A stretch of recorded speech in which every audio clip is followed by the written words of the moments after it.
Hi guys, one day exam factory में आप सभी का स्वागत है।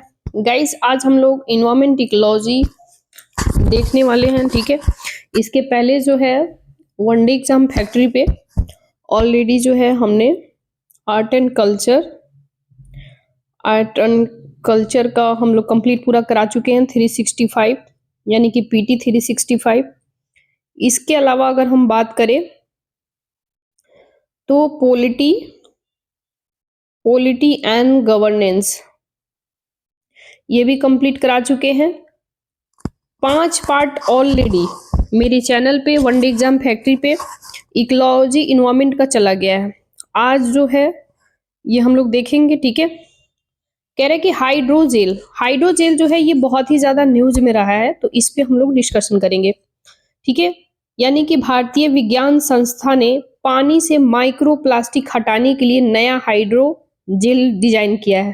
ठीक है, हाइड्रोजेल क्या है? तो हाइड्रोजेल में एक अनोखा इंटरवाइन पॉलीमर नेटवर्क मौजूद होता है, जिसके कारण ये माइक्रोप्लास्टिक का बंधन बना करके पैराबैग्नी यानी कि यूवी रेंज जो होता है, ये प्रकाश विकिरण का उपयोग करके उनका क्षरण कर सकता है। ठीक है, हाइड्रोजेल की बातें करें तो ये 3 अलग अलग पॉलीमर परतें होते हैं।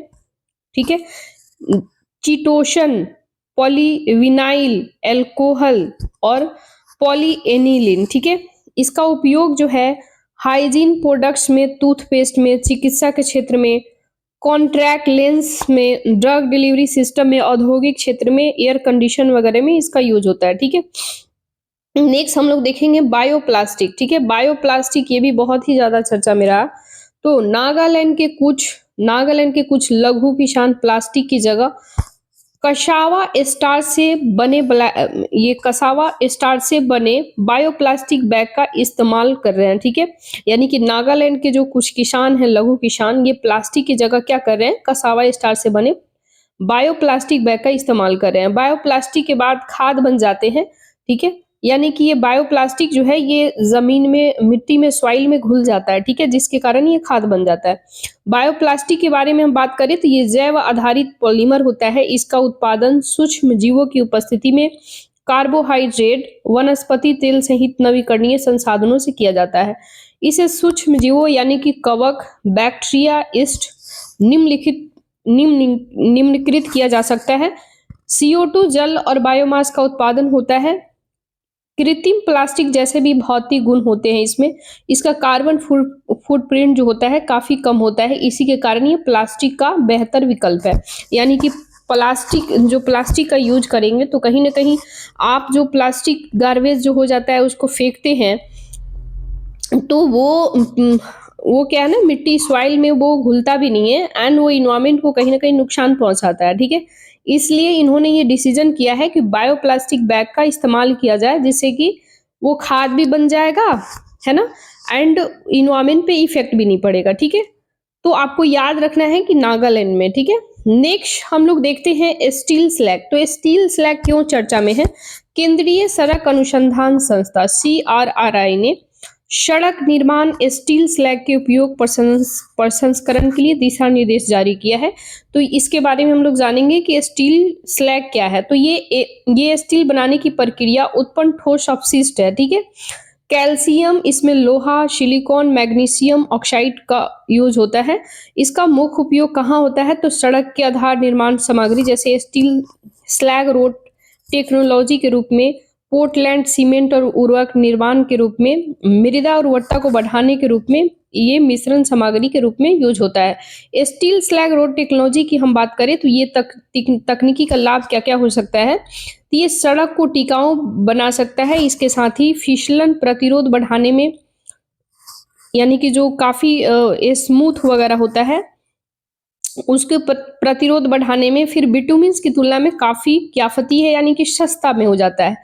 पर्यावरण से जुड़े लाभ भी हो सकता है। ठीक है, यानी कि पर्यावरण, इन्वायरमेंट से हमें इसका इफेक्ट जो है उतना नहीं पड़ेगा, इसका बेनिफिट ही होगा। तो सालाना उत्पादन होने वाली 19 मिलियन टन यानी कि स्टील स्लैग अपशिष्ट का उपयोग किया जा सकता है। यानी कि जो भी स्टील जो है उसका लाइक अपशिष्ट जो बचता है, ठीक है, उसके कचड़े वगैरह, उससे ये मिलियन यानी कि 19 मिलियन टन स्लिक स्लैग अपशिष्ट का उपयोग किया जा सकता है। ठीक है, नेक्स्ट हम लोग देखते हैं एरोबायोलॉजी। ठीक है, तो कह रहा है कि एरोबायोलॉजी के क्षेत्र में प्रगति यानी कि एरोबायोलॉजी एडवांसमेंट ये क्यों चर्चा में है, तो नई तकनीकी से बायो एरोसॉल की रियल टाइम निगरानी की संभव किया जा सकता है। एरोबायोलॉजी के बारे में हम लोग बात करें, एरोबायोलॉजी जो है मानव पशु पादप के स्वास्थ्य, वायु, मौजूद जैविक कणों या फिर बायो एरोसॉल के संरक्षण के प्रभाव का अध्ययन है। बायो एरोसॉल में निम्नलिखित शामिल है, क्या क्या शामिल है, तो बैक्टीरिया है, फंगल है, बीजाणु है, परागकण है छोटे छोटे, इसके अलावा वायरस है। बायो एरोसॉल जो है ये जैव विविधता, पादप में फूल खिलने की पैटर्न और पादपों के वितरण में परिवर्तन को दर्शाता है। ये जलवायु परिवर्तन के प्रति संवेदनशील होता है। ठीक है, नेक्स्ट हम लोग देखते हैं गैस फ्लोरिंग। गैस फ्लोरिंग क्या है, तो गैस फ्लोरिंग जो है ये विश्व बैंक ने यानी कि वर्ल्ड बैंक ने ग्लोबल गैस फ्लोरिंग ट्रैक्टर की रिपोर्ट जारी किया है। 2023 में ग्लोबल गैस फ्लोरिंग में 2022 की तुलना में 7% की वृद्धि दर्ज हुई है।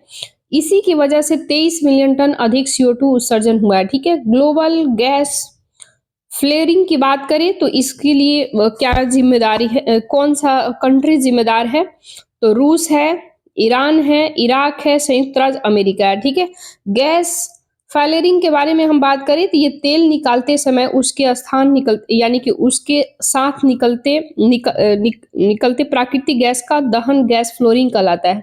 यानी कि जहां से वो लोग तेल निकालते हैं उसके साथ ही ये प्राकृतिक गैस का दहन होता है, नेचुरल गैस जो होता है, इसीलिए इसे ये गैस यानी कि गैस फ्लेयरिंग कहा जाता है। गैस फ्लेयरिंग की बात अगर हम लोग करें तो ये सुरक्षा संबंधी चिंताएं बढ़ रही है। दबाव कम करने के लिए प्राकृतिक गैस का दहन किया जा सकता है। उपयोग की जगह दहन की कियाफती होना है। कच्चा तेल सुदूर दुर्गम जगहों पर निकाला जाता है। जगहों से प्राकृतिक गैस के परिवहन में लॉजिस्टिक की समस्या आती है। ठीक है, नेक्स्ट हम लोग देखते हैं, कह रहा है कि गैस फ्लोरिंग रोकने के लिए मुख्य उपाय क्या क्या हो सकते हैं, तो विश्व बैंक ने वर्ल्ड बैंक ने जीरो रूटीन फ्लेयरिंग बाय यानी कि जीरो रूटीन फ्लेयरिंग बाय करने के लिए ये बोला है। यानी इसको जीरो रूटीन फ्लेयरिंग बाय यानी कि 2030 तक ये पहल शुरू किया जाएगा। ठीक है, नेक्स्ट हम लोग देखते हैं प्रकाश प्रदूषण। ठीक है, यानी कि लाइट पोल्यूशन क्या है। ठीक है, लाइट पोल्यूशन से रिलेटेड जो भी सारे न्यूज में हम लोग देखेंगे तो रात्रिकालीन प्रकाश प्रदूषण से अल्जाइमर का खतरा बढ़ जाता है, जिसके कारण ये चर्चा में है। प्रकाश प्रदूषण बाहरी कृत्रिम प्रकाश के अत्यधिक अनुचित उपयोग होता है। ठीक है, यानी कि जो भी बनाया जाता है ना इंसानों के द्वारा, मैनमेड होता है, तो इसके बारे में ये कह रहा है कि प्रकाश प्रदूषण जो है बाहरी कृत्रिम प्रकाश का अत्यधिक अनुचित उपयोग होने से ये हो रहा है। प्रकाश प्रदूषण से तारों, अन्य खगोलीय पिंडों को देखने की हमारी क्षमता, मानव स्वास्थ्य, वन्य जीवों के व्यवहार प्रतिकूल पर प्रभाव पड़ता है। ये अध्ययन में कहा गया है कि रात्रिकालीन यानी कि रात के समय में प्रकाश प्रदूषण प्राकृतिक एस्कैडियन रिदम को बाधित करता है और नींद में बाधा डालता है। इससे व्यक्ति अल्जाइमर रोग के प्रति अधिक संवेदनशील हो सकते हैं। प्रकाश प्रदूषण जैव विविधता पर प्रभाव, इससे प्रभावी प्राणी प्रवास मार्ग से भटक सकते हैं, जिसके कारण भवन अन्य संरचनाओं के द्वारा टकरा जाते हैं। उनके शिकार में भी वृद्धि हो सकती है। कीटों को आकर्षित करता है, इससे वे मर जाते हैं। ठीक है, परागकण और खाद्य श्रृंखलाओं पर प्रतिकूल प्रभाव पड़ता है इसके कारण। ठीक है, नेक्स्ट हम लोग देखेंगे बायो बिटुमिन। ठीक है, बायो बिटुमिन क्यों चर्चा में है, तो केंद्रीय परिवहन मंत्री ने केंद्रीय परिवहन राष्ट्रीय राजमार्ग 44, ठीक है, 44 जो है ये नागपुर को मानसर बाईपास सेक्शन से जोड़ता है। ठीक है, तो राष्ट्रीय राजमार्ग 44 जो है नागपुर मंसर बाईपास के सेक्शन पर बायो बिटुमिन से बने भारत के पहले राष्ट्रीय राजमार्ग का उद्घाटन किया गया, इसलिए ये चर्चा में है। ठीक है, ये कार्बनिक तत्वों से बना होता है। इस तरह के बिटुमिन का पेट्रोलियम मुक्त विकल्प बायो बिटुमिन के द्वारा बायोचार, पराली, लिगिन, बायो ऑयल वगैरह होते हैं। बिटुमिन कच्चे तेल के आवासन से प्राप्त एक काला पदार्थ होता है जो चिपचिपा होता है। इसका उपयोग मुख्य रूप से सड़क बनाने में, जल रोधक बनाने में किया जाता है। ठीक है, इसका लाभ क्या क्या हो सकते हैं, इसका बेनिफिट क्या क्या हो सकते हैं। तो कह रहे हैं कि इसके बेनिफिट की अगर हम बारे में बात करें तो बिटुमिन का आयात में कमी आएगी, यानी कि जो हम बाहर से आयात करते हैं, दूसरे देशों से मंगाते हैं, उसमें हमारी कमी आएगी। दूसरा, पराली जलाने की समस्या से निजात मिलेगा। पराली का मतलब होता है स्टबल बर्निंग। स्टबल बर्निंग का मतलब होता है जैसे कि जो भी सपोज करो कि धान की खेती होती है, तो धान का जो ऊपर से ऐसे ऐसे काट लिया जाता है, जो नीचे में उसका जो जड़ रूट बचता है ना, उसे जला दिया जाता है। या गेहूं का फसल आप देखते हैं, गेहूं जब होती है उसके ऐसे मान लो कि गेहूं होती है और गेहूं के इतना आधा थोड़ा थोड़ा सा भाग जो है उसके खेत में ही छोड़ दिया जाता है। तो ये जो डंठल होता है ना, ऐसे छोटा छोटा, यहाँ से मान लो आधा आधा आप काट के यहाँ से आप उसका गेहूं निकाल लिए, तो इसी को कहा जाता है पराली, यानी कि इंग्लिश में इसे कहा जाता है स्टबल बर्निंग। ठीक है, तो इससे यानी कि पराली जलाने की समस्या से भी निजात मिलेगी। बायो इकोनॉमी को बढ़ाना, इसके बढ़ावा मिलेगा। इसके साथ ही सड़क निर्माण के लिए अन्य संधारणीय तरीका, यानी कि कॉपर स्लैग, जियो टैक्सलाइट, कोल्ड असफाल्ट मिश्रण वगैरह ये सब होंगे। ठीक है, तो आप देख सकते हैं यहाँ ऑलरेडी लिखा है क्या क्या लाभ हो सकते हैं। तो आयात में कमी आएगा, इसके साथ ही पराली जलाने में भी की समस्या से निजात मिलेगा, इकोनॉमी को बढ़ावा मिलेगा। सड़क निर्माण के लिए संधारणीय तरीके होंगे, जैसे कॉपर स्लैग, जियो टेक्सटाइल, कोल्ड असफाल्ट मिश्रण, ये सभी मिश्रण से बनाए जाएंगे। ठीक है, नेक्स्ट हम लोग देखते हैं मिसलेनियस, यानी कि विविध। ठीक है, वाइट कैटेगरी इंडस्ट्रीज, यानी कि वाइट कैटेगरी इंडस्ट्रीज क्यों चर्चा में है। तो कह रहे हैं कि वाइट कैटेगरी सेक्टर्स को अब वायु प्रदूषण निवारण एवं नियंत्रण अधिनियम 1981, जल प्रदूषण निवारण नियंत्रण अधिनियम 1974 स्थापित व संचालित करने के लिए राज्य प्रदूषण नियंत्रण बोर्डों की पूर्व अनुमति की आवश्यकता नहीं होगी। ठीक है, नेक्स्ट से अन्य संबंधित तथ्य क्या है। तो राज्य बोर्डों की मंजूरियों की आधिकारिक तौर पर स्थापना की सहमति, यानी कंसेंट टू एस्टैब्लिश, संचालन की सहमति कंसेंट टू ऑपरेट कहा जाता है। ऐसी मंजूरी उद्योगों को विनियमित करने के लिए दी जाती है जो कि अपशिष्टों को बहाते हैं या फिर पर्यावरण में प्रदूषण उत्सर्जित करते हैं। अब व्हाइट कैटेगरी के उद्योग को स्व घोषणा, यानी कि सेल्फ डिक्लेरेशन के माध्यम से राज्य प्रदूषण नियंत्रण बोर्ड की सूचित करना होगा। ठीक है, व्हाइट कैटेगरी सेक्टर्स की बात हो रहा है। सॉरी गाइस, ऊपर में लगता है हम कुछ गलत पढ़ दिए थे, सेक्टर्स हम बोल दिए थे ना, सेक्टर्स है, ऐसे सेक्टर्स होगा, है ना, कभी कभी होता है हिंदी वर्ड थोड़ा, सॉरी फॉर दैट, उसके लिए प्रोनाउंसिएशन कभी कभी गलत हो जाती है, सॉरी फॉर दैट। देखिए, केंद्रीय प्रदूषण नियंत्रण बोर्ड उन उद्योगों व्हाइट कैटेगरी के रूप में वर्गीकृत करता है जो प्रदूषण नहीं फैलाती है। ठीक है, जैसे कि ऐसे सेक्टर्स पवन ऊर्जा, सौर ऊर्जा परियोजना, एयर कूलर की असेंबलिंग, साइकिल असेंबलिंग, यानी जो साइकिल वगैरह बनाया जाता है। ठीक है, तो ये सब जो प्रदूषण नहीं फैलाता है, पवन ऊर्जा, सौर ऊर्जा, air cooler assembling, cycling assembling, ये सब आते हैं। नेक्स्ट है प्रदूषण सूचकांक स्कोर के आधार पर औद्योगिक क्षेत्रों का वर्गीकरण, यानी कैटेगराइजेशन। ठीक है, तो देखते हैं हम लोग श्वेत श्रेणी में क्या क्या आते हैं। तो न्यूनतम या फिर बिना प्रदूषण प्रभाव प्रदूषण सूचकांक 20 तक वाले क्षेत्र, जैसे कि पवन ऊर्जा, सौर ऊर्जा संयंत्र हो गया, ये सब आ जाएंगे। इसके बाद हरित श्रेणी, यानी कि ग्रीन कैटेगराइजेशन में हम बात करें, कम से कम मध्यम प्रदूषण प्रभाव, यानी कि प्रदूषण सूचकांक 21 से 40 वाले क्षेत्र, जैसे कि चावल, आटा, मिल, ये सब आ जाएगा। लाल श्रेणी की बात करें रेड कैटेगरीज में, तो उच्च प्रदूषण प्रभाव प्रदूषण सूचकांक यानी 60 और उससे अधिक वाले औद्योगिक क्षेत्र, जैसे खनन वगैरह हो गया, माइनिंग वगैरह हो गया, ये लाल श्रेणी में रखा जाता है। नारंगी श्रेणी यानी कि ऑरेंज कैटेगरी की बात करें तो ये मध्य से उच्च प्रदूषण वाले प्रदूषण सूचकांक में आते हैं, जिसका अगर 41 से 59 तक अगर रहता है उसका, तो ये क्षेत्रक जैसे कि खाद्य प्रसंस्करण उद्योग, ये सब नारंगी क्षेत्र में आते हैं। तो हमने क्या क्या देखा है, श्वेत श्रेणी, हरित श्रेणी, लाल श्रेणी, नारंगी श्रेणी, यानी कि white colour, green colour, red colour और ऑरेंज कलर। ठीक है, तो आप सभी को ध्यान में रखना है। नेक्स्ट हम लोग देखते हैं रॉकेट और उपग्रह क्षेत्र। ठीक है, रॉकेट और उपग्रह प्रक्षेपणों से होने वाली उत्सर्जन, emissions from the rocket and the satellite launches. सुर्खियों में क्यों है? तो पिछले 15 वर्षों में प्रति वर्ष प्रक्षेपित रॉकेटों की संख्या 3 गुना हो गया है। कितना हो गया है? 3 गुना। कितने सालों में? पिछले 15 वर्षों में। इसके अलावा पृथ्वी के परिक्रमा करने वाले उपग्रहों की संख्या 10 गुना बढ़ गया है, यानी कि 10 गुना बढ़ गया है। रॉकेट प्रक्षेपण और वायुमंडलीय प्रभाव के बारे में हम लोग देखेंगे। एल्युमिनियम जो है, एल्युमिनियम का ये सूत्र है Al2O3, ठीक है, तो ये याद रखना है। दूसरा ब्लैक कार्बन, यानी कि ब्लैक कार्बन यानी कालिक हो गया, एश भी आप बोल सकते हैं। ये एल्यूमिना कालिक पृथ्वी से आने वाली दीर्घ तरंग विकिरण को अवशोषित कर लेती है, इससे कि ग्लोबल वार्मिंग का प्रभाव क्या होता है? बढ़ जाता है, ठीक है। कार्बन डाइऑक्साइड प्रत्येक रॉकेट के प्रक्षेपण से प्रति यात्री यानी 50 से लेकर 75 टन CO2 उत्पन्न करता है। तो हवाई जहाज की उड़ानें यानी 1 से 3 टन CO2 की तुलना में काफी अधिक होती है। कौन सा अधिक होती है? तो कार्बन डाइऑक्साइड जो होती है रॉकेट के प्रक्षेपण से, हवाई जहाज अगर उड़ाया जाता है 1 से 3 टन CO2, उससे ज्यादा ये कहीं ना कहीं इफेक्ट होता है, ठीक है। धात्विक राख कह रहा है, ठीक है। धात्विक राख यह पृथ्वी के चुंबकीय क्षेत्र को बाधित कर सकता है और इसके साथ ही ग्रह की सतह तक अधिक हानिकारक हो सकता है। ब्रह्मांडीय विकिरण पहुंच सकता है और यहाँ तक कि तरल हाइड्रोजन द्वारा प्रणोदित यानी कि प्रोपल्टेड जो मॉडल होता है, वो ग्रीन रॉकेट भी जल वाष्प उत्पन्न कर सकते हैं और अधिक ऊंचाई पर एक ग्रीन हाउस गैस की तरल कार्य करते हैं, ठीक है। तो ये आपन ध्यान रखना है। नेक्स्ट हम लोग देखते हैं प्रदूषण को नियंत्रित करने के क्या क्या उपाय हो सकते हैं, यानी कि पॉल्यूशन कंट्रोल, यानी पॉल्यूशन कंट्रोल क्या क्या इसके उपाय हो सकते हैं।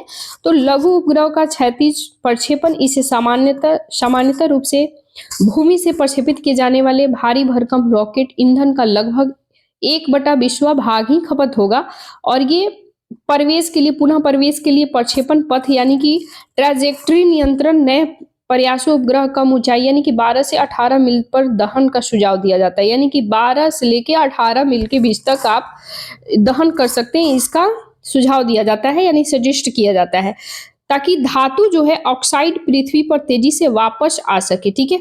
वैकल्पिक ईंधन और डिजाइन सुधार की बात करें तो ये बायोप्रोपेन का इस्तेमाल किया जा सकता है।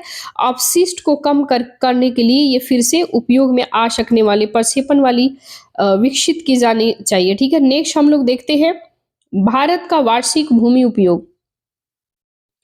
भारत का वार्षिक भूमि उपयोग और भूमि का आवरण एटलस, ठीक है, annual land use land and cover Atlas of India, ठीक है। न्यूज में क्यों है? तो राष्ट्रीय सुदूर संवेद केंद्र जो है NRSC, ये भारत का वार्षिक भूमि उपयोग भूमि आवरण एटलस जारी करता है।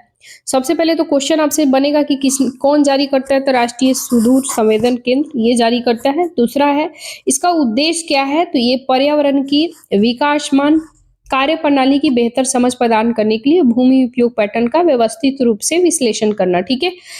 नेक्स्ट हम लोग देखते हैं कि आखिर ये है क्या एटलस के बारे में। तो ये कृषि से रिलेटेड पिछले 17 वर्षों में खरीफ और रबी फसल, ठीक है, पिछले 17 वर्षों में खरीफ और रबी फसल उत्पादन क्षेत्र में वृद्धि दर्ज की गई है। इसके विपरीत प्रति भूमि में कमी आई है, ठीक है, यानी जो प्रति खाली लोग छोड़ देता था उसमें कमी आई है।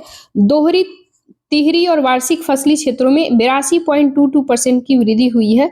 दोहरी और तिहरी फसली भूमि क्षेत्र खेत है जहां फसलें एक फसल वर्ष में 2-3 बार बोई और कटाई किया जाता है, यानी बोया उसमें कल्टीवेशन होता है फिर उसको काटा जाता है, ठीक है। 2005 के बाद से 2016-17 तक झूम खेती में वृद्धि हुआ है। इसके बाद में गिरावट देखी गई है। बिल्ट अप एरिया 2005 के बाद से 30.77 किलो की समग्र वृद्धि के साथ बढ़ोतरी हुआ है। बिल्ट अप एरिया से क्या मतलब है? ये इमारत, पक्की सतहों, वाणिज्यिक, औद्योगिक स्थलों और शहरी हरित क्षेत्रों से है, ठीक है। नेक्स्ट है केंद्रीय प्रदूषण नियंत्रण बोर्ड, सेंट्रल पोल्यूशन यानी CPCB के बारे में बात कर रहा है, सेंट्रल पोल्यूशन कंट्रोल बोर्ड के बारे में। तो NGT जो है नेशनल ग्रीन ट्रिब्यूनल, इसके समक्ष पेश जो है CPC की एक रिपोर्ट के अनुसार CPCB जो है ये पर्यावरण संबंधी नियमों में जमा 80% राशि का उपयोग नहीं किया है, ठीक है। यानी NGT के पास CPC जो रिपोर्ट यानी सौंपा है, तो ये इसमें मेंशन है कि CPC जो है यानी कि सेंट्रल पोल्यूशन कंट्रोल बोर्ड जो है, ये एनजीटी के पास ये जो रिपोर्ट मेंशन है उसमें बताया जा रहा है कि 80% राशि का उपयोग नहीं हुआ है, मात्र 20% का हुआ है। सपोज करो कि आपको हम दिए 100 रुपया, तो आप मात्र 20 रुपये खर्चा किए हैं, और घर पे मुझे अगर हिसाब आप ला करके दे रहे हैं तो कह रहे हैं कि मात्र हमने देखा कि यार ये तो मात्र 20% खर्चा किया है, जबकि हम इसको बोले हैं कि तुम इनोवेशन पे खर्चा करो, है ना, पोल्यूशन कंट्रोल वगैरह पे खर्चा करो, या फिर ये हम सीपीसी के बारे में कह रहे हैं, लेकिन ये हम एग्जाम्पल दिए हम अपने तौर पे कि 100 रुपये में अगर कोई दिया तो 20 रुपया आपने खर्चा किया। तो कहने का मतलब है ये बहुत ही ज्यादा निगेटिविटी है कि आप खुद खर्चा नहीं कर रहे हैं तो कहाँ से होगा, है ना। आपको पॉल्यूशन कंट्रोल के लिए ये बोर्ड ऑलरेडी गठित हुआ है, इसीलिए कि आप उस पे देखिए कहाँ पे क्या हो रहा है, क्यों हो रहा है, उसको कंट्रोल कीजिए, है ना। तो यही इसमें मेंशन है, तो हम लोग देख लें। कह रहा है कि सीपीसीबी को निम्नलिखित मदों के तहत क्षतिपूर्ति मिलती है। पर्यावरण संरक्षण शुल्क जो है, वाहन डिलीवरी निर्माता को विभिन्न प्रकार के नए डीजल वाहनों पर 1% का भुगतान करना आवश्यक है। यह शुल्क जो है दिल्ली एनसीआर पंजीकृत वाहनों पर भी लगाया गया है। सुप्रीम कोर्ट के आदेश के तहत यह शुल्क प्राप्त होता है। पर्यावरणीय क्षतिपूर्ति या पर्यावरण की सुरक्षा के नीतिगत उपाय है। ये प्रदूषण के द्वारा भुगतान सिद्धांत यानी कि पॉल्यूटर पे प्रिंसिपल पर आधारित है। ये क्षतिपूर्ति एनजीटी के आदेश के तहत प्राप्त होती है। ठीक है, केंद्रीय प्रदूषण नियंत्रण बोर्ड के बारे में अगर हम लोग बात करें तो सीपीसीबी जल प्रदूषण निवारण नियंत्रण अधिनियम 1974 इसके तहत गठित वैधानिक संस्था है। वायु प्रदूषण निवारण नियंत्रण अधिनियम 1981 के तहत शक्ति और कार्य सौंपे गए हैं। ये केंद्रीय पर्यावरण वन जलवायु परिवर्तन मंत्रालय का अधीन कार्य करता है। सीपीसीबी की बात करें तो ये राज्य प्रदूषण नियंत्रण बोर्ड पर्यावरणीय प्रदूषण की रोकथाम नियंत्रण से संबंधित कानून लागू करने के लिए जिम्मेदार है। ठीक है, नेक्स्ट हम लोग देखते हैं सीपीसीबी नदियां, कुओं, जो कुआं वगैरह होता है, सफाई को बढ़ावा देता है और देश में वायु गुणवत्ता में सुधार करने की भी जिम्मेदारी इसकी है। इसी का उद्देश्य है। ठीक है, नेक्स्ट हम लोग देखते हैं सुर्खियों में रहे संगठन यानी ऑर्गेनाइजेशन इन न्यूज। ठीक है, राष्ट्रीय हरित अधिकरण, अभी जो हम लोग एनजीटी देखे हैं तो उसी के बारे में हम लोग देख लें। तो एनजीटी क्या है, तो देखिए इसका गठन जो है ना 2010 में हुआ था। ठीक है, ये याद रखना है। दूसरा एनजीटी के बारे में हम लोग और डेफ देख लेते हैं।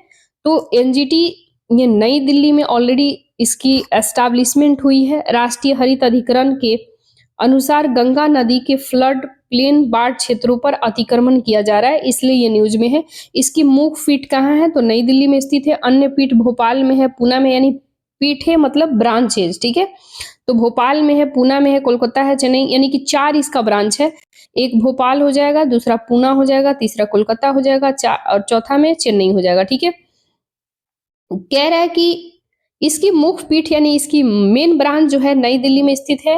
अन्य पीठें कहाँ कहाँ है, तो भोपाल, पुणे, कोलकाता, चेन्नई जो हम लोग देख लिए। इसकी उत्पत्ति की बात करें तो स्थापना राष्ट्रीय हरित अधिकरण यानी NGT, national green tribunal act 2010 के अकॉर्डिंग ये सांविधिक निकाय है, यानी कि स्टैट्यूटरी बॉडी है। ठीक है, ये कॉन्स्टिट्यूशन में नहीं बना है, एक एक्ट के तहत पास हुआ है, याद रखना है।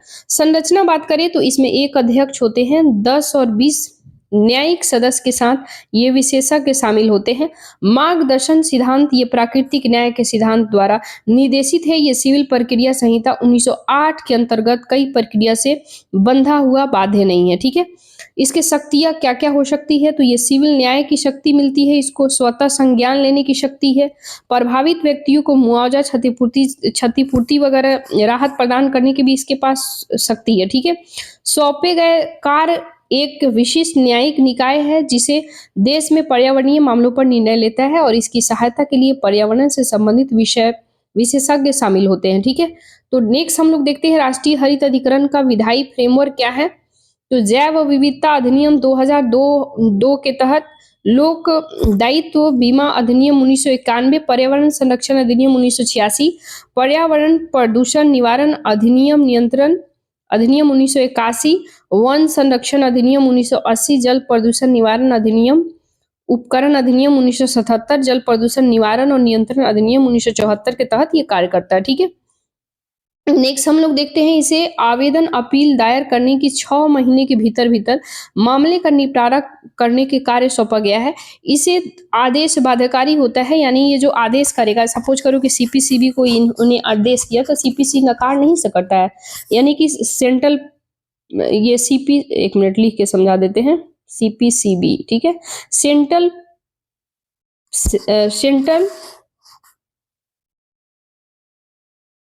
सेंट्रल पॉल्यूशन कंट्रोल बोर्ड, ठीक है, सेंट्रल पॉल्यूशन कंट्रोल बोर्ड जो है, और यहाँ पे एनजीटी लिख लो, है ना। तो एनजीटी का यदि कोई ऑर्डर आएगा तो सीपीसीबी जो है ये नकार नहीं सकता है, ठीक है, इसको मानना होगा, ये बात है। इसके आदेश जो है बाध्यकारी होते हैं, परंतु इसके आदेशों के खिलाफ अपील की जा सकती है, यानी आप अपील भी कर सकते हैं। निर्णयों के खिलाफ 90 दिनों के भीतर सुप्रीम कोर्ट में अपील की जा सकती है। अपने निर्णयों की समीक्षा करने का अधिकार प्राप्त है। ये इसके जो भी ब्रांच होते हैं उसमें 5 जोनस विभाजित किया गया है, उत्तर, मध्य, इसके बाद पूरब, दक्षिण, पश्चिम। इसकी प्रधान पीठ दिल्ली में है और उत्तरी जोन में है, ठीक है, याद रखना है। नेक्स्ट हम लोग देखते हैं CGWB, ठीक है, CGWB क्या है, सेंट्रल ग्राउंड वाटर बोर्ड, ठीक है, केंद्रीय भूजल बोर्ड, ठीक है। ये हेडक्वार्टर इसका कहाँ है, फरीदाबाद, हरियाणा में है।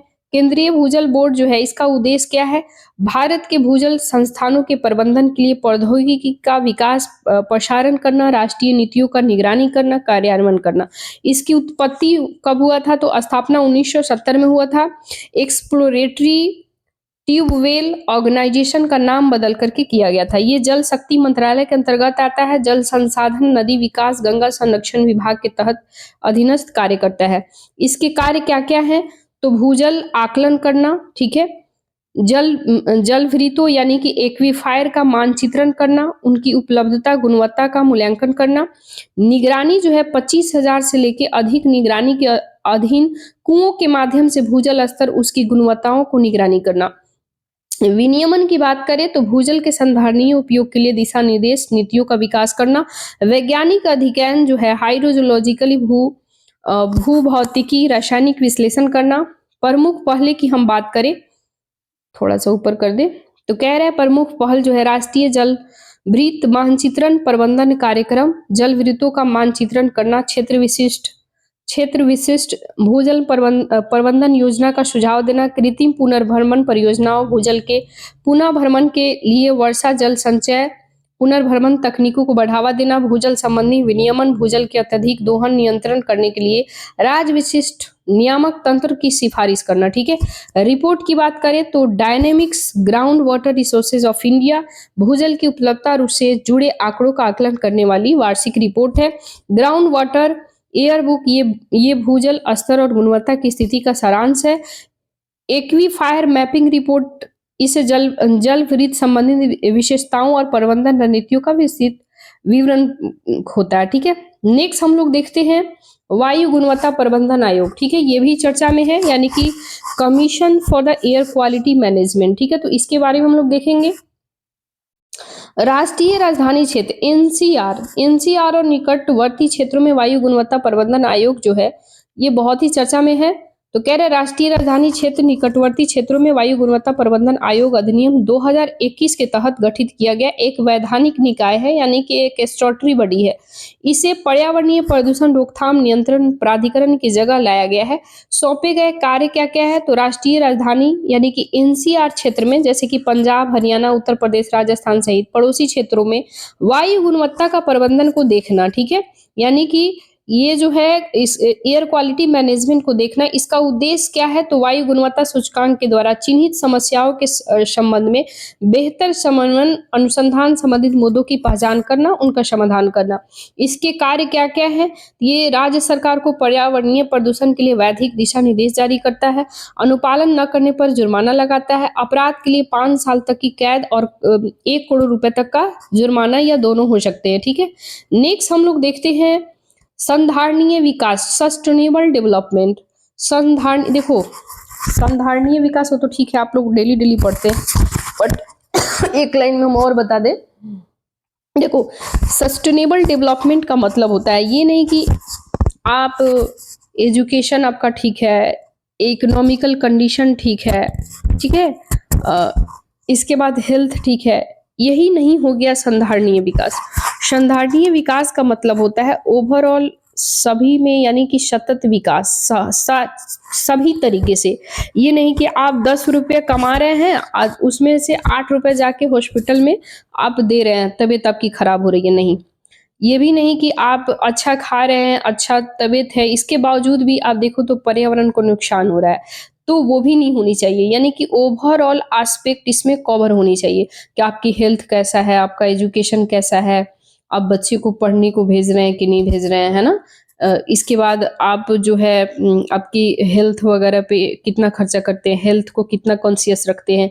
इसके अलावा देखा जाता है क्या आप पेड़ पौधे काट रहे हैं कि नहीं काट रहे हैं, अगर काट रहे हैं तो उसके बदले उतना कर रहे हैं कि नहीं, उतना लगा रहे हैं कि नहीं। मतलब ओवरऑल एक-एक चीज़ पे देखा जाता है कि ऐसा नहीं कि आप खा रहे हैं, पी रहे हैं, सब कुछ अच्छा कर रहे हैं, इसके बावजूद भी देखो पॉल्यूशन फैला रहे हैं, तो कहीं न कहीं वो प्रॉब्लम क्रिएट होगा। तो ये ओवरऑल सारा चीज़ देखा जाता है। तो चलो हम लोग देखते हैं एसडीजी यानी सस्टेनेबल डेवलपमेंट गोल के बारे में कह रहा है। इंडिया इंडेक्स 2023-24 रिपोर्ट जारी हुआ है। क्यों चर्चा में है? तो नीति आयोग ने एसडीजी इंडिया इंडेक्स 2023-24 जारी किया है। ये रिपोर्ट में चौथा संस्करण है। क्या है? तो चौथा संस्करण है। हम लोग पूरा अच्छे से देख लेते हैं। इंडिया इंडेक्स 2023-24 में कुल 113 संकेतकों पर सभी राज्यों केंद्र शासित प्रदेशों को राष्ट्रीय प्रगति कितने संकेतक? 113 राज्यों केंद्र शासित प्रदेश राष्ट्रीय प्रगति को मापता है और ट्रैक करता है कि ये संकेत केंद्रीय सांख्यिकी कार्यक्रम कार्यान्वयन मंत्रालय के राष्ट्रीय संकेतक फ्रेमवर्क के अनुरूप है या नहीं है। 0 से 100 के बीच स्कोर दिया जाता है। 100वें स्कोर का अर्थ होता है कि राज्य और केंद्र शासित प्रदेश 2030 के लिए निर्धारित सतत लक्ष्य हासिल कर लिया है। ठीक है, राज्यों को उनके स्कोर के आधार पर 4 श्रेणियों में बांटा जाता है। कितने श्रेणियों में? 4 श्रेणी में। ठीक है, अचीवर बोलते हैं 100 को, फ्रंटर रनर बोलते हैं 65 से 99 अंक आएगा तो फ्रंटर रनर बोलते हैं, 50 से 64 आएगा तो परफॉर्मर बोलते हैं, और 0 से 49 रहेगा तो एस्पिरेंट्स बोलेंगे। ठीक है, यानी सूचकांक 2023-24 के जो भी इस पे क्या क्या नजर है, एक नजर वो हम लोग देखेंगे। मुख्य बिंदु क्या है? तो भारत का समग्र स्कोर 2020-21 के समय 22 से बढ़कर के कितना हुआ है? तो 71 हो गया है। सभी राज्यों ने इस समग्र स्कोर की सुधार किया है। शीर्ष राज्य कौन सा है? तो उत्तराखंड है, केरल है। इनमें से प्रत्येक स्कोर, इन दोनों का स्कोर कितना है? 79। केंद्र शासित प्रदेश चंडीगढ़ है। ठीक है, नेक्स्ट हम लोग देखते हैं। कह रहा है कि एसडीजी यानी सस्टेनेबल डेवलपमेंट गोल से संबंधित रिपोर्ट। तो एसडीजी एनआईए प्रगति रिपोर्ट 2024 जो है national indicator framework progress report 2024 सतत विकास लक्ष्य राष्ट्रीय संकेतक फ्रेमवर्क का विकास सांख्यिकी कार्यक्रम कार्यान्वयन मंत्रालय ने किया है। इससे संबंधित मंत्रालय, संयुक्त राष्ट्र एजेंसी, हितधारकों का परामर्श विकसित किया है। ये वार्षिक रिपोर्ट जो राष्ट्रीय स्तर पर एसडीजी की प्रगति निगरानी की सुविधा प्रदान करती है। एसडीजी एनआईए प्रगति रिपोर्ट मुख्य बिंदुओं पर एक नजर, कुछ संकेतकों जैसे कि निर्धनता का उन्मूलन, जीरो हंगर, लैंगिक समानता, एसडीजी स्वच्छ जल एवं स्वच्छता, समानताओं में कमी, संधारणीय शहर में समुदाय में सकारात्मक प्रगति देखी गई है। नेक्स्ट हम लोग देखते हैं सतत विकास रिपोर्ट 2024। तो ये संयुक्त राष्ट्र सतत विकास समाधान नेटवर्क ने सतत विकास रिपोर्ट जारी किया है।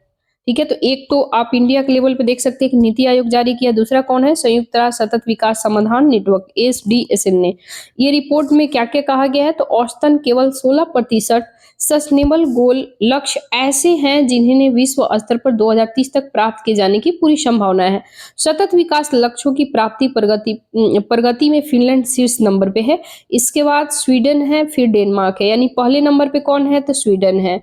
दूसरे नंबर पे कौन है? सॉरी, पहले नंबर पे फिनलैंड है, दूसरे नंबर पे कौन है? स्वीडन है, और तीसरे नंबर पे डेनमार्क है। ठीक है, 166 देशों में भारत का स्थान कौन सा है? 109वें नंबर पे। तो आपको तो सबसे पहले याद रखना है कि sustainable development goal world level पे यानी विश्व लेवल पे कौन जारी करता है? संयुक्त राष्ट्र सतत विकास समाधान नेटवर्क, यानी कि सस्टेनेबल डेवलपमेंट, ये जो है सस्टेनेबल एसडीएसएन। ठीक है, दूसरा याद रखना है कि ये 2030 तक इसका लक्ष्य रखा गया है प्राप्त करने का। पहले नंबर पे कौन है? फिनलैंड है, दूसरे नंबर पे स्वीडन है, तीसरे नंबर पे डेनमार्क है। इंडिया का स्थान पूछे तो 109वें नंबर पे।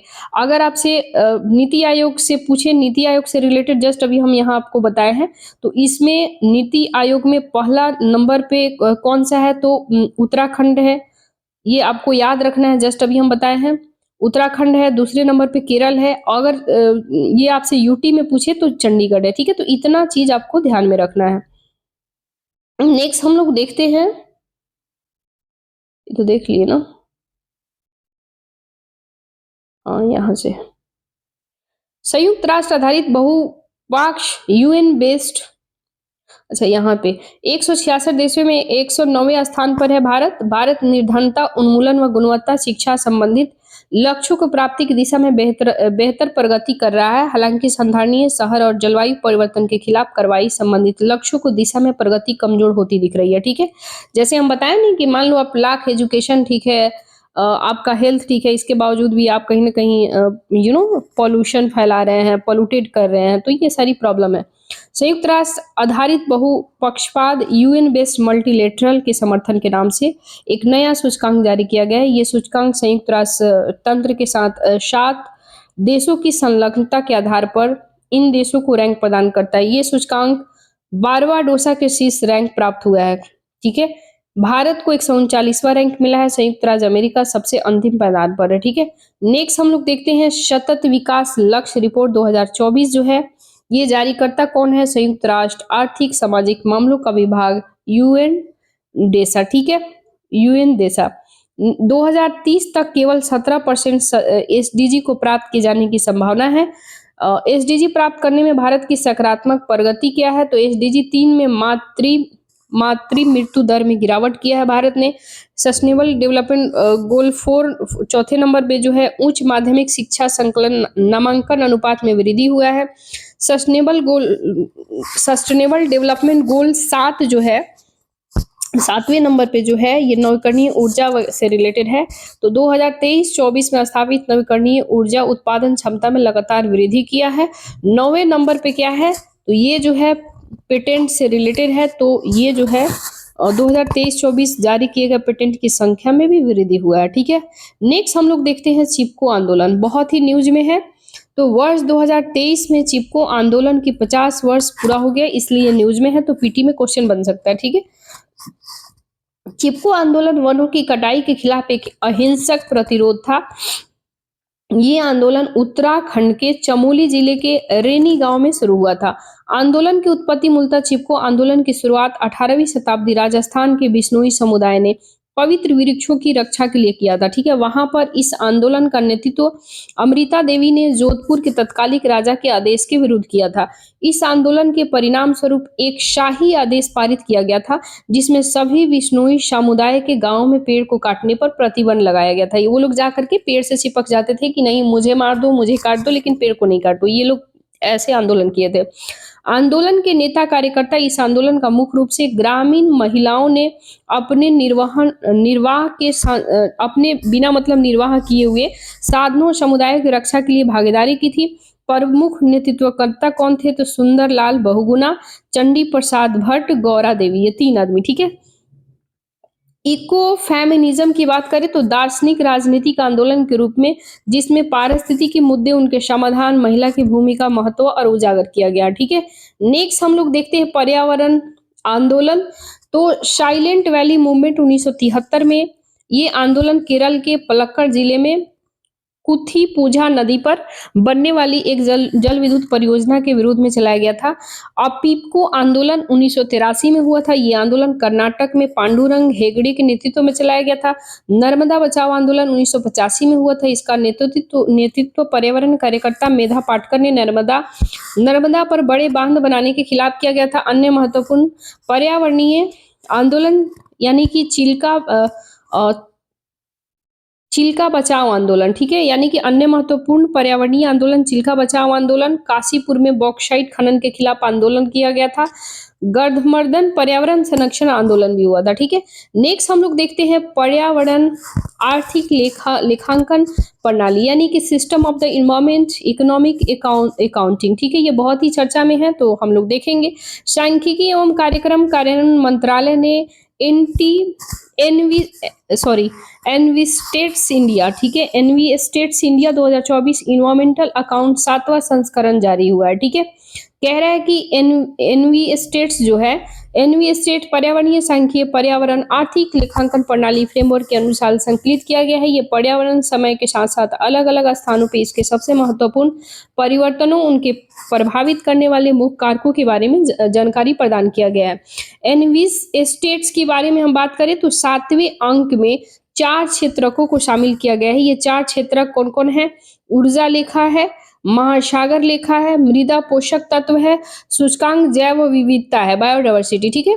एनवीस स्टेट्स इंडिया 2024 के मुख्य बिंदु क्या क्या हैं? तो भारत एनर्जी ट्रांजिशन में विश्व में अग्रणी देश बनकर के उभरा है। वर्ष 2000 से लेकर 2023 तक की अवधि की बात करें, कुल संरक्षित क्षेत्र का संख्या लगभग 72% है। क्षेत्रफल में लगभग 16% की वृद्धि हुआ है। 2013 से 2021 के दौरान मैंग्रोव का कवरेज लगभग 8% बढ़ा है, ठीक है।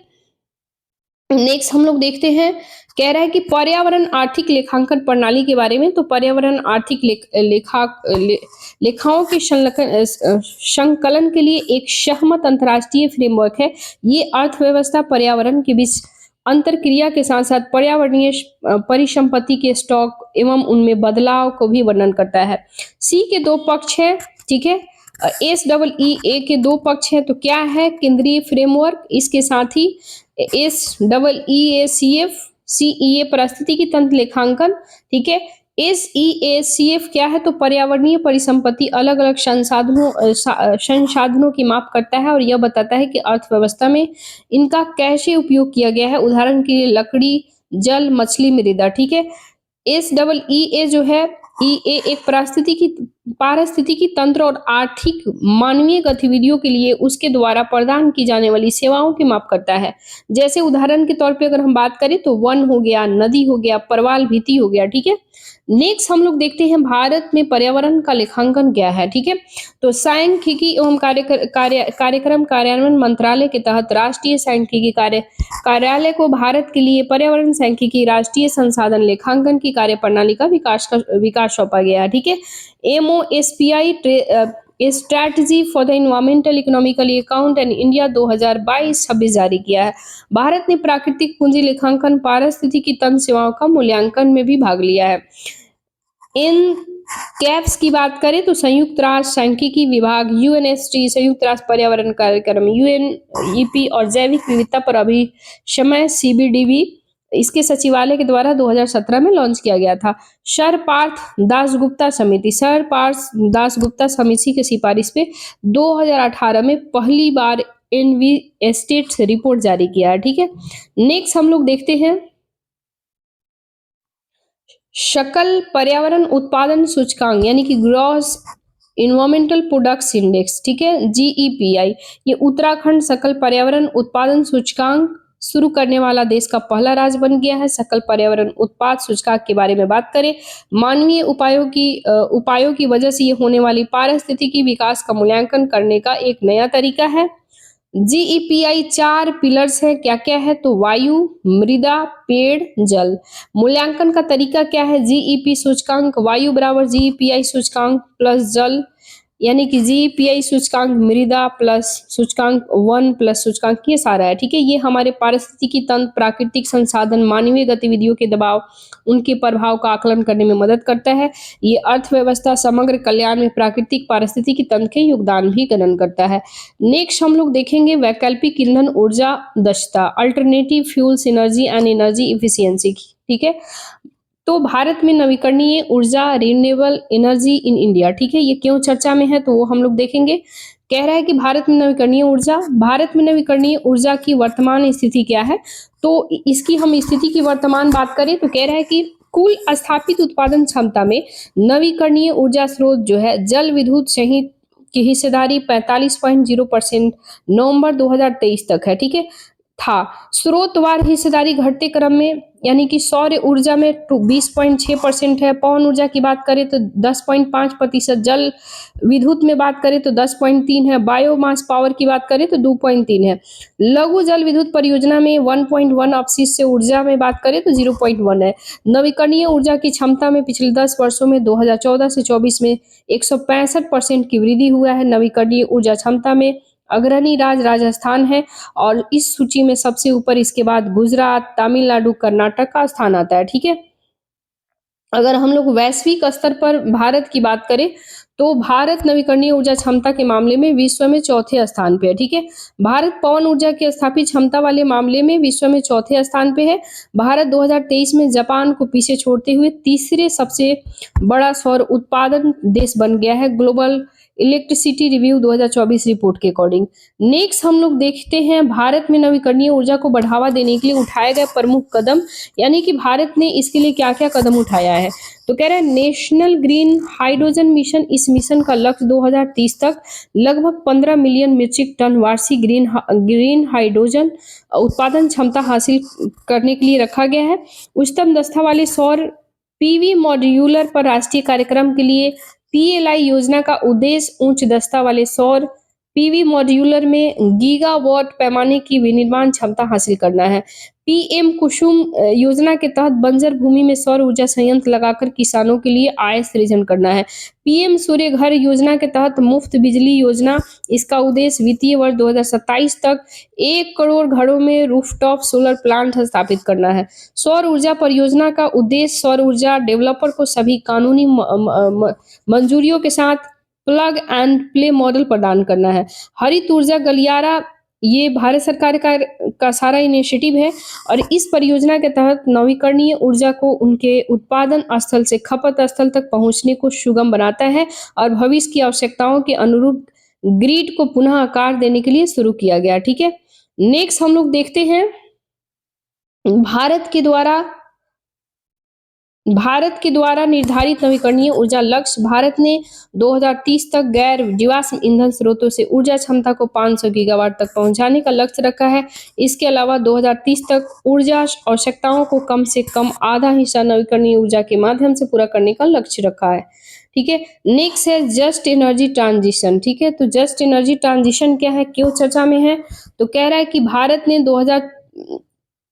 ने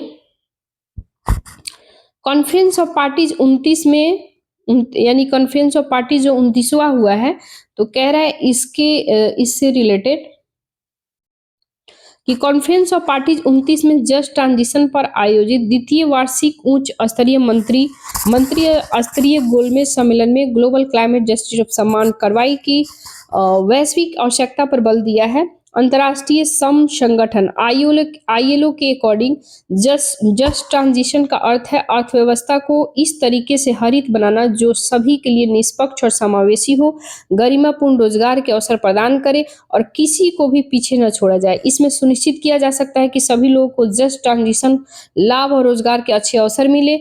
इसे स्कॉटलैंड में संयुक्त राष्ट्र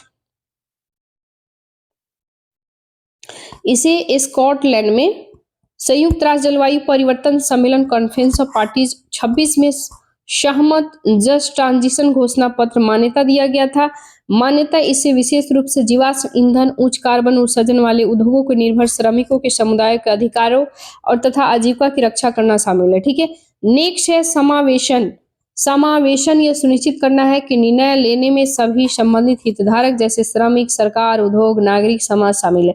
संधारणीय आर्थिक और सामाजिक प्रणाली को इस तरीके से अनुकूलित करना है कि ग्रीन हाउस गैसों का उत्सर्जन को कम करना और प्राकृतिक पारिस्थितिकी तंत्र को संरक्षित करने का लक्ष्य को प्राप्त किया जा सके। ठीक है, यूएनएफसीसी की चर्चाओं और जस्ट ट्रांजिशन का विकास कार्यक्रम पेरिस समझौते की प्रस्तावना में स्पष्ट रूप से उल्लेखित किया हुआ है कि कार्य बल के लिए जस्ट ट्रांजिशन गुणवत्ता, नौकरियां सृजन अनिवार्यता को प्राथमिकता देना चाहिए और यूएनएफसीसी फ्रेमवर्क के अंतर्गत जस्ट ट्रांजिशन की अवधारणा को स्थगन रूप में प्रदान किया जाना चाहिए। ठीक है, कह रहा है कि कॉन्फ्रेंस ऑफ पार्टीज 1 2015 में जो पेरिस समझौता हुआ था और कॉन्फ्रेंस ऑफ पार्टीज 24 2018 में कोटोविक्स समझौता हुआ था। इसके तहत सॉलिडेरिटी और जस्ट ट्रांजिशन पर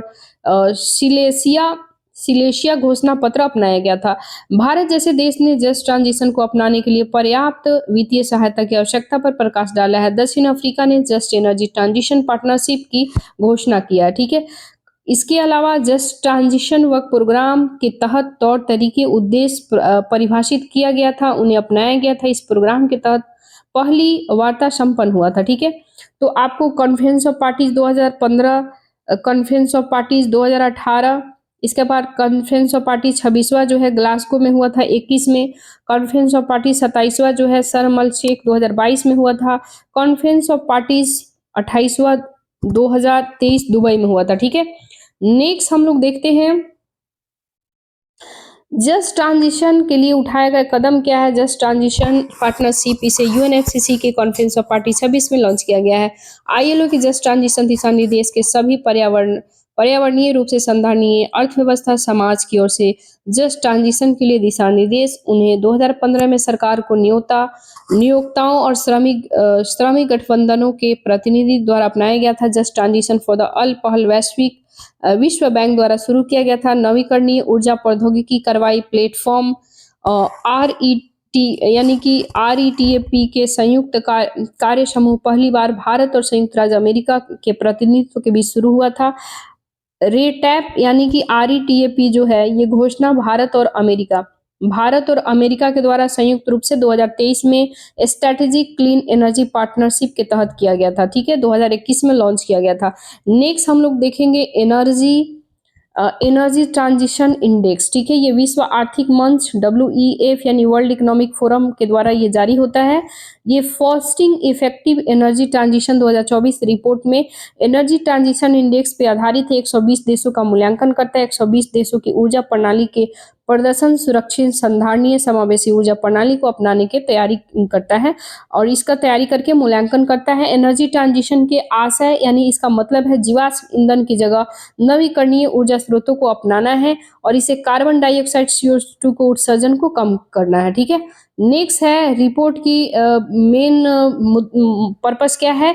एनर्जी ट्रांजिशन इंडेक्स जो है भारत जो है इसमें कौन से रैंक पे है, तो कह रहे भारत 63वें स्थान पे है। 2023 में 67वें स्थान पे था।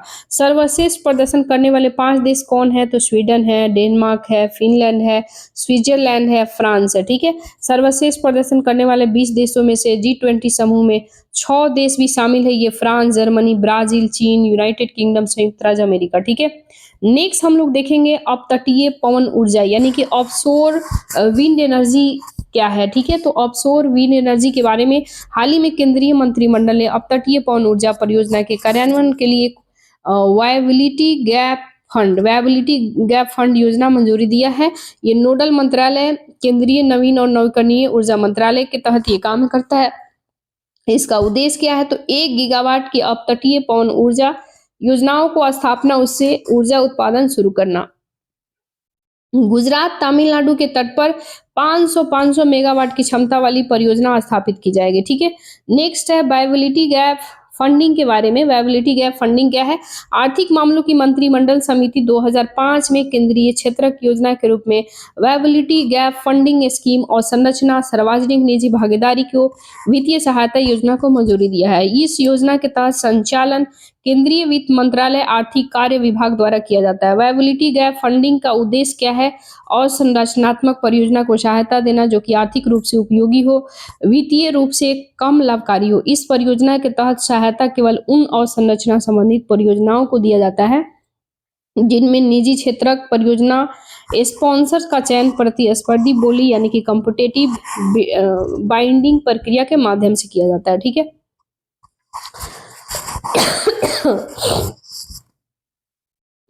नेक्स्ट है अपतटीय पवन ऊर्जा के बारे में हम बात करें तो ये राष्ट्रीय अपतटीय पवन ऊर्जा नीति 2015 के तहत नवीन एवं नवीकरणीय ऊर्जा मंत्रालय ने अपतटीय पवन ऊर्जा क्षमता वृद्धि के लिए दीर्घकालिक लक्ष्य 2030 तक 30 गीगावाट निर्धारित किया है, ठीक है।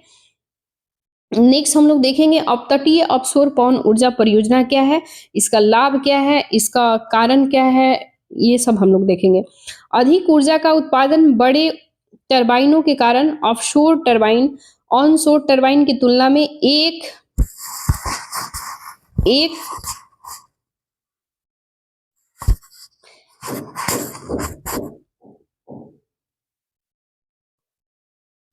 एक MW अधिक ऊर्जा उत्पन्न करता है, ठीक है। मेगावाट, MW मतलब मेगावाट है ना। दक्षता असल चलने वाली पवनों की तुलना में समुद्र के ऊपर चलने वाली पवनें अधिक प्रबल एक ही दिशा में बहती है। कम बाधाएं या चिंताएं जमीन पर शहरों की भूमि उपयोग या विंड टरबाइन से ध्वनि प्रदूषण की वजह से पर्यावरणीय चिंताएं उत्पन्न होती है। भूमि अधिग्रहण की जरूरत नहीं पड़ती है। इसके कारण क्या क्या हो सकते हैं, तो विद्युत आपूर्ति ट्रांजिशन वितरण प्रक्रिया धीमी अधिक समय लेने वाली है। साथ ही इसके लिए अधिक संरचना की आवश्यकता होती है। इस तरह के रख रखाव लागत की अधिक आवश्यकता होती है। नेक्स्ट है स्थलीय ऑनशोर पवन ऊर्जा। इसके लाभ क्या क्या हो सकते हैं, तो अधिक कियाफती यानी अधिक सस्ते दामों पे मिल जाएगा। ऑफशोर पवन ऊर्जा की तुलना में कियाफती होती है, सस्ता होती है। ये कम समय कम खर्च में हो जाता है। विद्युत आपूर्ति कम नुकसान के साथ साथ वोल्टेज ड्रॉप वोल्टेज में गिरावट में कम होता है। इसके अलावा प्रमाणित प्रौद्योगिकी उपलब्ध के साथ साथ टूटने फूटने का खतरा कम होता है और नमी की कमी की वजह से टरबाइन को कम नुकसान पहुंचाता है। इसके कारण क्या है, तो ध्वनि प्रदूषण के कारण स्थानीय लोगों की असुविधा हो सकती है, ठीक है। वायु की गति दिशा निर्देश निश्चित नहीं होने के कारण दक्षता कम हो जाती है। भूमि की उपलब्धता भू क्षेत्र संबंधी समस्याएं हो सकती है। तो गाइज ये रहा न्यूज। कल बाकी हम लोग देखेंगे नेशनल ग्रीन हाइड्रोजन मिशन, ठीक है।